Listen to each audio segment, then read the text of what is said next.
Póngame atención, el título de este estudio es ¿Quién es Jesús para usted? Hoy vamos a estudiar la segunda parte. En la clase anterior empezamos a estudiar las tres opiniones acerca de Jesús. Hoy vamos a continuar con esas opiniones porque vamos a ver la opinión de la familia de Jesús, la opinión de los fariseos y escribas y la opinión de los discípulos de Cristo. Esto que vamos a estudiar nos va a ayudar a cuestionarnos, y esto es muy importante. Yo quiero que usted se haga la siguiente pregunta. ¿Quién realmente es Jesús para mí? Si yo le hiciera en este momento a usted la pregunta, ¿quién es Jesús para usted? ¿Qué respondería? ¿Quién es Jesús para usted? Muchos tal vez no les interesa esto. A otros no saben qué responder. ¿Quién es Jesús para mí? Y vamos a ver, hermanos queridos, y me gustaría hacer un pequeño resumen de lo que hemos estado estudiando para que nosotros entremos en contexto.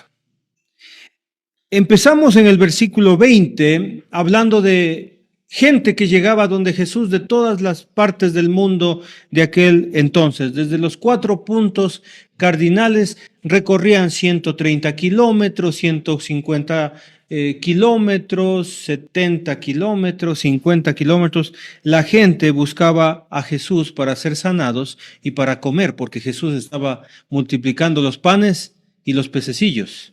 La gente le buscaba por eso. A propósito, ¿por qué usted busca a Jesús? Bueno, esta noticia llega a los oídos de los familiares de Jesús. Hablamos de María, la mamá de Jesús. Hablamos de los hermanos de Jesús.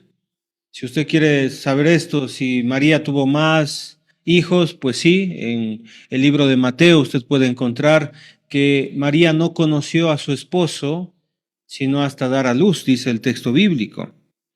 Dice el versículo 31, por favor ponga mucha atención, Marcos 3:21. Cuando lo oyeron, los suyos vinieron para prenderle, porque decían, está fuera de sí. Ellos empezaron a escuchar rumores acerca de Cristo. Ellos empezaron a escuchar, por ejemplo, recordando, Jesús está hablando con endemoniados. Eso llegó a los oídos de los familiares. Está escogiendo a discípulos que nadie escogía en aquel tiempo. Por ejemplo, un rabino nunca hubiera escogido a pescadores. Jesús está quebrantando de los judíos acerca del sábado. Incluso Jesús tocó a un leproso.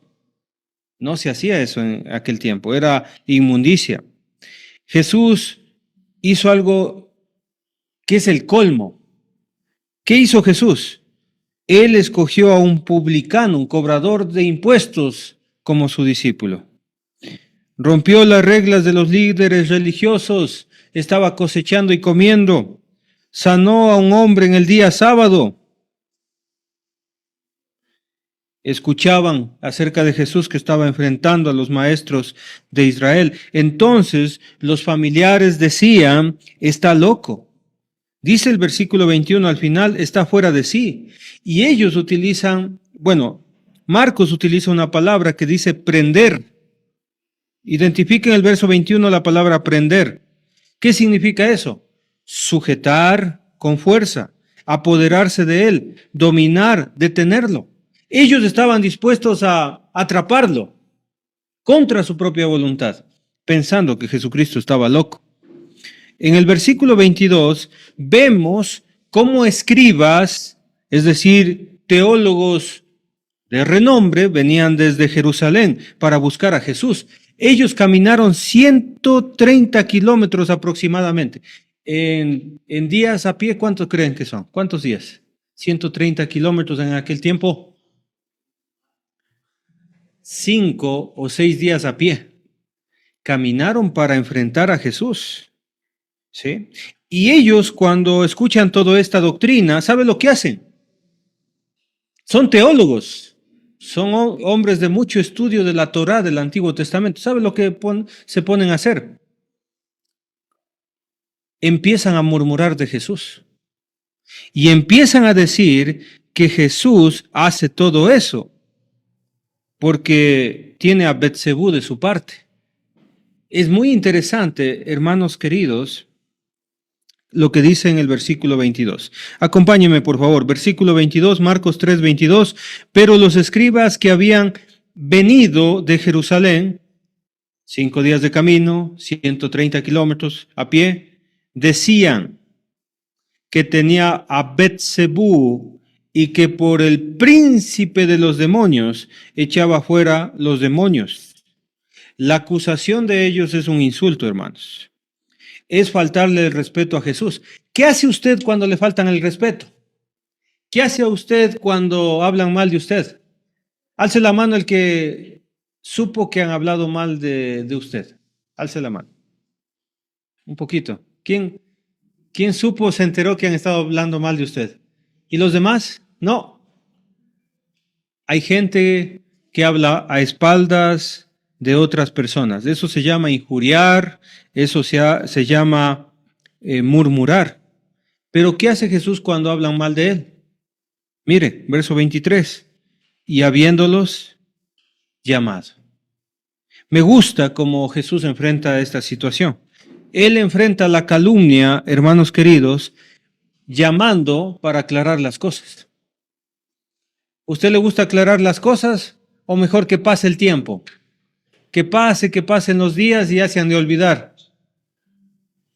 A veces no se solucionan las cosas esperando y esperando. Más bien van a seguir hablando más mal y siguen hablando mal y siguen hablando mal. Eso hay que pararlo. Jesús lo paró.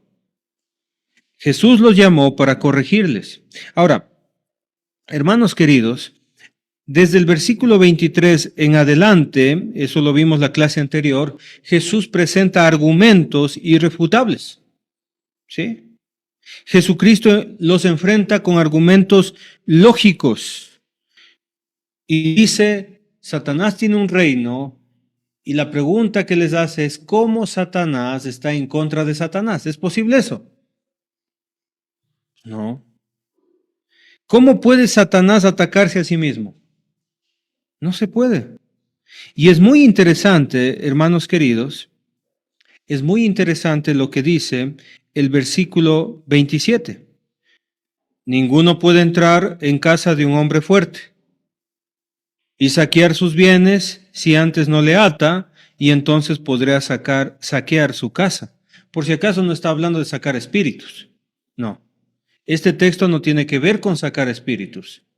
Este texto significa lo que hace Jesús con el reino de Satanás.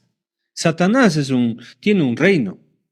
Ese reino está compuesto de gente desobediente, malcriada, fornicarios, pecadores, mentirosos. A Satanás le encantan los mentirosos. A Satanás le encanta esa gente rebelde. Bueno, así está conformado el reino de Satanás. Y dice el texto, ninguno puede entrar en la casa. La palabra casa aquí representa el reino de Satanás, de un hombre fuerte. Hermanos queridos, es Satanás. Y saquear sus bienes. ¿Cuáles son los bienes de Satanás? Son las personas que están cautivadas con el pecado.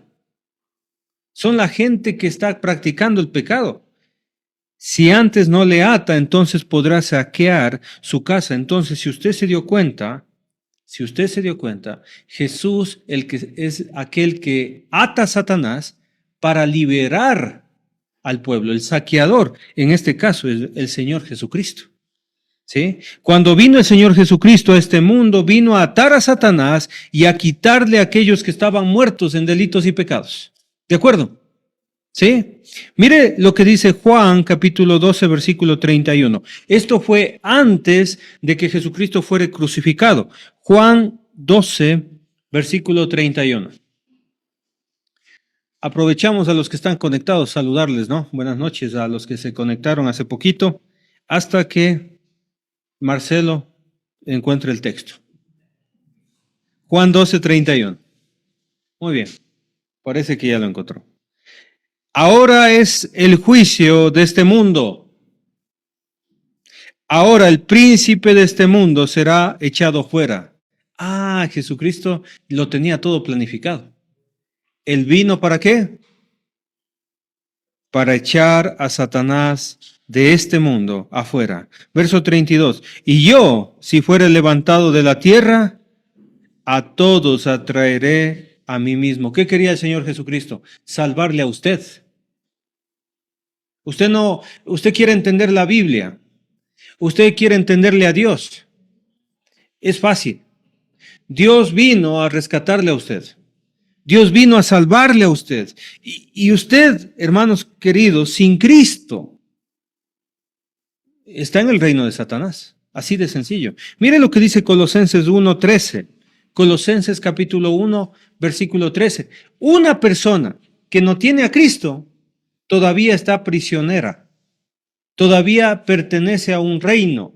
Y ese reino es el reino de Satanás. Mire lo que dice Colosenses capítulo 1, versículo 13. ¿Están ahí? Colosenses 1:13. El cual nos ha librado de la potestad de las tinieblas.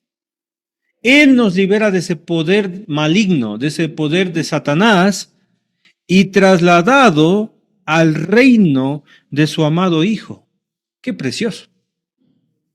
¿Se imagina qué bonito que es esto? Que yo estaba en delitos y pecados, que yo estaba obedeciendo a Satanás y el Señor Jesucristo me sacó de ese reino de Satanás y me trasladó al reino de su amado Hijo. Es precioso, porque Jesucristo, mire lo que hace, verso 14, en quien tenemos redención por su sangre y el perdón de pecados. Si usted todavía no cree en el Señor Jesucristo, todavía no se arrepiente de sus pecados, lamentablemente yo le tengo malas noticias. Usted le pertenece a Satanás. ¿Sí? Usted todavía está en el reino de Satanás. Necesita la redención por la sangre de Cristo. Necesita el perdón de pecados. Vamos a seguir leyendo Marcos 3:28. Y con ese contexto, porque de ley teníamos que hacer ese contexto, hermanos, vamos a entender Marcos capítulo 3, versículo 28 y 29. Esta acusación de los escribas no solamente insultaba a Jesús. Jesús está haciendo todo eso porque él está de parte de Beelzebú, el príncipe de los demonios. Esa acusación no solamente insultaba al Señor Jesucristo, sino que esta acusación era demasiado peligrosa. Mire lo que dice el texto, 28. De cierto os digo que todos los pecados serán perdonados a los hijos de los hombres, y las blasfemias cualquiera que sean. Pero cualquiera que blasfeme contra el Espíritu Santo no tiene jamás perdón, sino es reo de juicio eterno. Hay muchas personas, hermanos queridos, que están atormentadas. He escuchado siempre que hacen esta pregunta. Hermanito Henry, ¿y cómo sé que yo no he pecado de blasfemia contra el Espíritu Santo?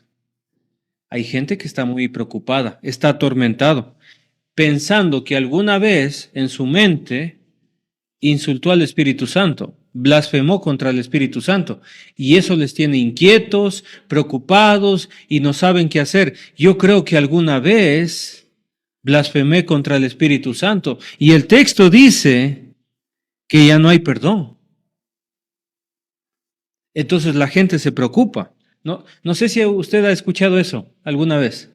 Gente que se ha preocupado por esto. ¿Sí? ¿Alguno de ustedes está preocupado por eso? Entonces, hoy vamos a estudiar eso, hermanos. Así que pilas atendiendo al estudio bíblico para encontrar la respuesta. Vamos con la primera parte. Marcos capítulo 3, versículo 28. De cierto os digo que todos los pecados serán perdonados a los hijos de los hombres. Los hombres cometen pecados, pero además también blasfemias. Y el Señor dice que quiere y puede perdonar los pecados de las personas, sin importar la cantidad de pecados a lo largo de su vida. Haga una cuenta. ¿Cuántos pecados cree que una persona sin Cristo puede pecar en un día? ¿Cuántos? En un solo día. 1, 2, 3, 4, 5, un pecado. Más. 10.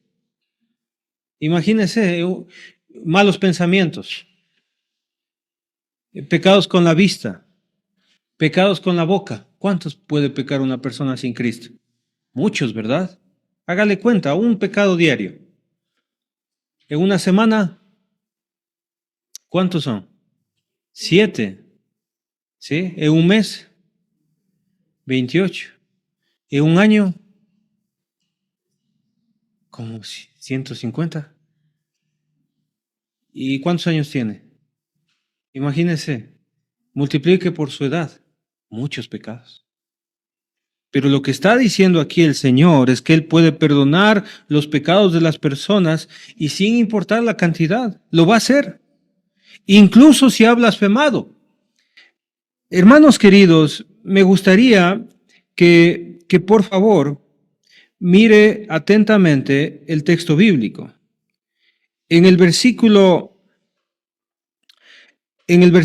28 aparece la palabra blasfemia. La palabra blasfemia, versículo 28, viene de dos palabras. En griego se pronunciaría así, blasfemia. Blasfemia. Y esta palabra viene de dos palabras en griego. La primera es blave y significa dañar o hacer perjuicio. Y la otra palabra es pemi, que significa hablar o decir. En otras palabras, literalmente esta palabra significaría hablar para dañar.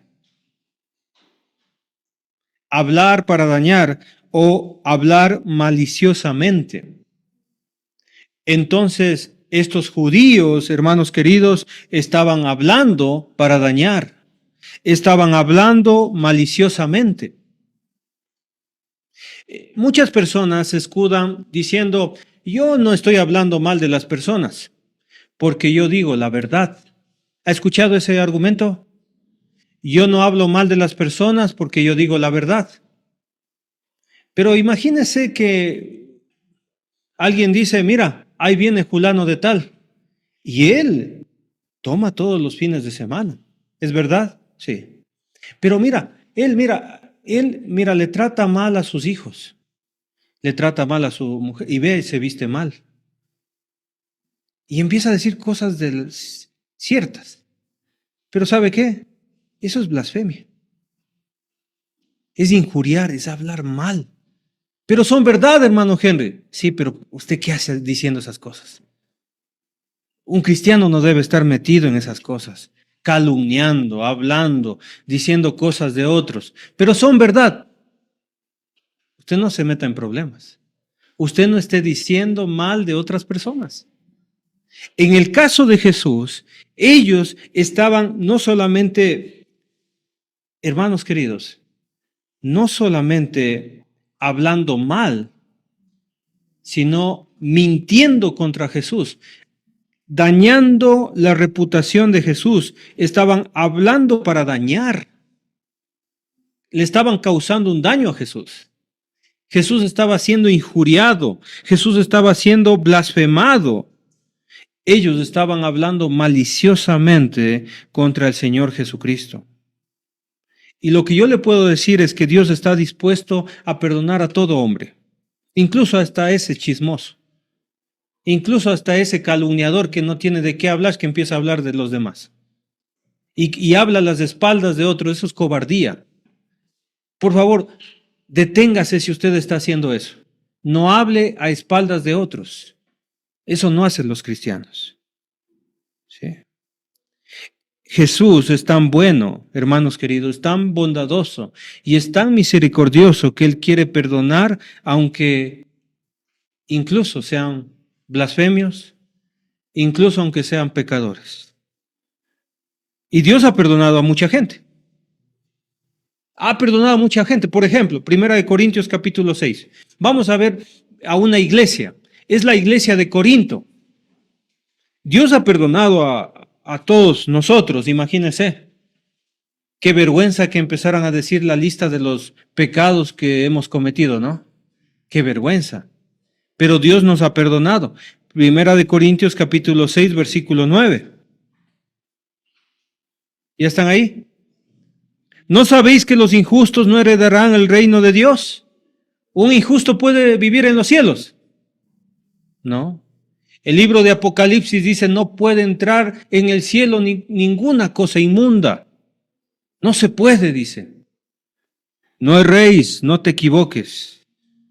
Y por favor, yo le voy a decir quiénes eran los miembros de la iglesia antes de conocer a Cristo. Y estos eran, por favor, ni los fornicarios. Eran miembros de la iglesia. Tenían relaciones sexuales como a ellos les parecía, sin casarse, sin compromiso. Eran miembros de la iglesia. Idólatras, sí. Y algunos idólatras no vinieron por un partido de fútbol. Pero Dios puede perdonarlos. Sí. Ni los adúlteros. Los adúlteros. Antes había adúlteros, pero se convirtieron al Señor en la iglesia en Corinto. Pero también había afeminados. Hermanos, en serio había afeminados. Sí. Había afeminados que eran miembros de la iglesia en Corinto, pero ya arrepentidos. Se arrepintieron, ya no fueron afeminados. ¿Sí? Ni los que se echan con varones. Había homosexuales. ¿Sí? Incluso homosexuales. Y se arrepintieron y eran parte de la iglesia. Versículo 10. Ni los ladrones. Había gente que robaba. ¿Sí? Pero también había avaros. Los que amaban el dinero. Más que cualquier cosa. Pero también había borrachos. Y también dentro de esa lista de los hermanos de su pasado había maldicientes que se levantaban, empezaban a maldecir el día. Está lloviendo y hay una palabrota. ¿Sí? Y hacía mucho sol. Qué solazo y una mala palabra. Hay maldicientes. Y también había gente estafadora. Ellos no heredarán el reino de Dios, dice el versículo. Pero mire el 11, y esto erais algunos. Había miembros de la iglesia que en su pasado eran pecadores. Pero mire, y aquí hay 3 cosas que hace el Señor Jesucristo en su vida. Mas ya habéis sido, subraye por favor, lavados. Número 2, ya habéis sido santificados. Subraye por favor. Ya habéis sido justificados en el nombre del Señor Jesucristo y por el Espíritu de nuestro Dios. Es decir, hermanos, gracias al Señor Jesucristo y mediante su Santo Espíritu, muchos, todos, voy a decir así, de nosotros fuimos lavados, justificados, pero también santificados por el nombre poderoso de nuestro Señor Jesucristo. ¿Acaso nuestro Dios no es maravilloso? ¿No? ¿Acaso nuestro Dios no es un Dios de misericordia, bondad y perdón? Amén. Nuestro Dios es así. Ellos habían sido perdonados, hermanos queridos. Pero me gustaría, hermanos, hablar de un hombre que nosotros le respetamos mucho. Y este hombre es el apóstol Pablo. Él escribió 13 de los 27 libros del Nuevo Testamento. Probablemente Hebreos, ahí sería 14. Este hombre, hermanos queridos, dijo lo siguiente, Hechos 26:9. Hechos capítulo 26, versículo 9. El apóstol Pablo, aunque es un hombre muy respetado delante de Dios, aunque es un hombre que nosotros lo queremos porque nos dejó la mayoría de las cartas, este hombre dijo lo siguiente, Hechos 26:9. Hechos capítulo 26, versículo 9. Yo ciertamente había creído que mi deber hacer muchas cosas contra el nombre de Jesús de Nazaret. Él pensaba que cuando perseguía a los cristianos era su deber. Versículo 10, lo cual también hice en Jerusalén. Yo encerré en cárceles a muchos de los santos. ¿Se imagina? Perseguidor de la iglesia, encerrando en la cárcel a nuestros hermanos, habiendo recibido poderes de los principales sacerdotes, y cuando los mataron, yo di mi voto. ¿Estás de acuerdo que mueran esos cristianos? Amén, decía él, que se mueran, porque siguen a Jesús. Versículo 11. Yo creo que lo dijo con lágrimas el apóstol Pablo esto. Y muchas veces, ¿qué hacía Pablo? Castigándolos en todas las sinagogas. Agarraba una vara, un látigo y castigaba a nuestros hermanos de la iglesia. Les forcé a blasfemar. Qué increíble. Y endurecido sobremanera contra ellos, los perseguí hasta en las ciudades extranjeras. Así era Pablo contra la iglesia de Cristo. Y el Señor es tan misericordioso, hermanos, que Él quiere perdonarnos, que Él puede perdonarnos y está dispuesto a perdonarnos. Si hay alguien que dice, hermano Henry, Él podrá perdonarme, yo le digo que sí, Él puede perdonarle y Él quiere perdonarle a usted. Pero hay que tener cuidado, hermanos. Versículo 29, porque hay un pecado, Marcos 3, 29, hay un pecado que no puede ser perdonado. Hay que tener cuidado y por favor voy a poner aquí peligro. Peligro, hermanos de la iglesia, porque hay un pecado que no puede ser perdonado. Es un pecado que si alguien lo comete, no hay perdón. Definitivamente no hay perdón. Versículo 29. Pero cualquiera que blasfeme contra el Espíritu Santo no tiene jamás perdón, sino que es reo de juicio eterno. Hermanos queridos, debemos entender que Jesús dijo esas palabras ¿a quién?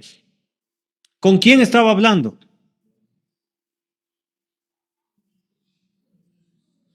¿Quiénes hablaron blasfemias contra él?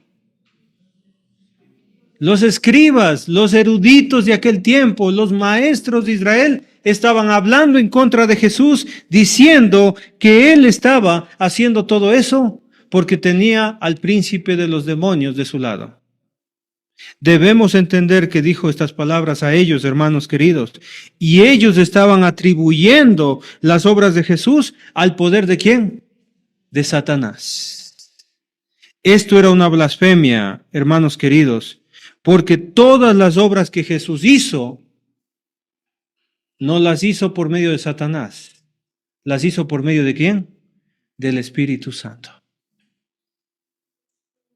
Jesucristo hizo todo esto por el Espíritu Santo. Los escribas, hermanos queridos, entienda esto, los escribas tenían mucho conocimiento de las Escrituras, muchísimo conocimiento, pero ellos habían cometido un tremendo pecado que no podía ser perdonado. Ellos habían sido testigos del gran poder del Señor Jesucristo. Ellos no estaban haciendo esto con ignorancia. Ellos estaban haciendo esto con conocimiento. Para entender esto, me gustaría abrir el libro de Mateo capítulo 12, versículo 22, hermanos. Me va a dar un poco de luz para entender este pasaje correctamente. Mateo capítulo 12, versículo 22. Por favor, no perderá a Marcos, ¿sí? Mateo capítulo 12, versículo 22. Aquí vamos a entender qué estaba pasando realmente, hermanos. ¿Están listos? Ok, esperamos que llegue el hermano Herman. ¿Quién más le falta? Bueno, por ahí estamos. Listo. Entonces fue traído a él un endemoniado. Le traen a Jesús un endemoniado. ¿Y qué tenía este endemoniado? además de ser endemoniado, imagínense qué tremendo problema, ciego, no podía ver, y mudo. ¿Y sabe lo que hace Jesús? Lo sanó. De tal manera que el ciego y mudo veía y hablaba. Y este milagro fue tan evidente y tan maravilloso que no podía ser negado. Nadie podía negar lo que Jesucristo hizo, porque Jesucristo utilizó el poder de Dios, el poder del Espíritu Santo. Mire lo que dice Mateo 12:23. ¿Cómo reaccionó la gente? Y toda la gente estaba atónita, impactada, maravillada, y decía, ¿será este aquel hijo de David? Los verdaderos discípulos empezaron a entender, empezaron a creer que Jesucristo era el hijo de David, el Mesías, el enviado por Dios. Esta era la correcta interpretación de las señales de nuestro Señor Jesucristo. Pero estos eruditos en Biblia, estos escribas, en vez de glorificar a Dios y aceptar el milagro porque es evidente y atribuirlo a Dios, ¿sabe lo que hicieron ellos? Ellos decidieron ir en contra de toda evidencia. Ellos decidieron no dar brazo a torcer porque más les importaba su religión. Se cegaron, se taparon los ojos voluntariamente y empezaron a negar la verdad. No solamente negar la verdad, negar la evidencia. Y empezaron a blasfemar en contra, de manera infame, contra el Señor Jesucristo. Y diciendo, Él hace todo eso porque tiene a Satanás de su parte. Esta gente lo hace con conocimiento, lo hace voluntariamente, a pesar que le muestran todas las evidencias. Vamos a Marcos 3:22. Estamos hablando del pecado imperdonable. Marcos capítulo 3, versículo 22. Y quiero pedirle que me ponga mucha atención para entender esto, por favor. Póngame mucha atención. El que tenga oídos para oír, oiga lo que voy a decir. Mire lo que dice el texto. Marcos 3:22. Pero los escribas que habían venido de Jerusalén decían, subraya esta palabra, decían, porque la palabra decían es elegón. Y esta palabra tiene las siguientes características. Su significado significa hablar o decir, elegón, hablar o decir. El tiempo gramatical es el tiempo imperfecto. Ya le voy a explicar bien esto. El modo es indicativo y tiene voz activa. Y la persona en que se habla es la tercera persona del plural, es decir, ellos decían. Ahora, ¿qué significa todo esto, hermanos queridos? ¿Qué implica que el tiempo imperfecto esté aquí en el texto? ¿Qué significa esto? El imperfecto en griego denota una acción continua y repetida en el pasado sin indicar su fin. ¿Qué significa esto? Que se puede traducir así, hermanos. Estos escribas solían decir, estos escribas estaban diciendo constantemente, estos escribas decían repetidamente, es decir, que se llenaron la boca de esa mentira y estaban difamando acerca de Jesús a todo lado. Todo el tiempo andaba diciendo, lo hace por Satanás. Y seguían, caminaban otro poco, Jesús, lo hace por Satanás. Estaban difamando a Jesús. Este no fue un comentario aislado, hermanos. No dijeron probablemente eso lo hace por Satanás. No. Afirmaban y era una acusación sostenida. Era una acusación repetida por parte de los escribas. Ellos estaban insistiendo de manera constante estaban calumniando que Jesús echaba fuera demonios por el poder de Beelzebú. ¿Lo entendió? Este pecado no puede ser perdonado. No se puede perdonar. Porque Dios llama directamente a su pueblo al arrepentimiento mediante el Señor Jesucristo, que vino en la carne, pero también estaba llamando por medio del Espíritu Santo a través de estas señales milagrosas, estas señales irrefutables. Y ellos, en vez de creer, decidieron blasfemar. Y quiero decirle esto: cuando alguien decide ir en contra de Dios, a pesar de toda evidencia, y endurece su corazón, a pesar de mirar la verdad claramente, en esa posición es imposible arrepentirse, porque ni siquiera tiene respeto contra Dios, no tiene respeto contra el Espíritu Santo. Esa persona no puede recibir el perdón. El pecado es imperdonable porque está blasfemando contra el mismo Espíritu Santo. Este es un acto de rebeldía que, a pesar de toda evidencia, menosprecia el poder del Espíritu Santo. Es decir, que esta persona o estos escribas cerraron la puerta de tal forma que el Espíritu Santo, que Dios, que nuestro Señor Jesucristo no podían perdonarles. Ese pecado no se podía perdonar. ¿Usted está angustiado de haber cometido este pecado? ¿Siente esa angustia que alguna vez usted cometió este pecado? Esa angustia es una señal muy clara que usted no ha cometido ese pecado. La angustia, el sentirse mal que alguna vez tal vez cometió ese pecado, esa es una señal que usted no cometió ese pecado. Las personas a las cuales Jesús les dijo estas palabras perdieron toda sensibilidad.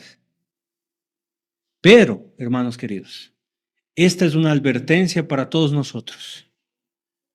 Es una advertencia si estamos escuchando el mensaje y nosotros no lo aceptamos como se debe ser aceptado. Es una advertencia a aquellos que están siendo llamados por el Espíritu Santo, aquellos que están siendo llamados por nuestro Señor Jesucristo, pero todavía no llega el momento de seguir a Cristo. Están en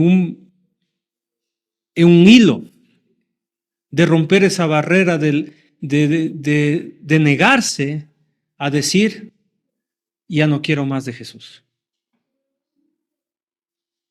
Porque hay demasiada resistencia contra Dios. Y resistir a Dios es un problema. Ese sí es un problema. Marcos 3:31, hermanos queridos, para avanzar. Marcos capítulo 3, versículo 31. ¿Se acuerdan que los familiares de Jesús le buscaban para prenderle? Llegan y se topan con una sorpresa, porque había multitudes de personas y ellos no pueden acercarse a Jesús. Es difícil. Nadie puede acercarse a Jesús. Todos quieren ser perdonados. Bueno, sería bueno, ¿no? Todos quieren ser curados de los milagros. Y dice el verso 31, vienen después sus hermanos y su madre, y quedándose afuera, enviaron a llamarle.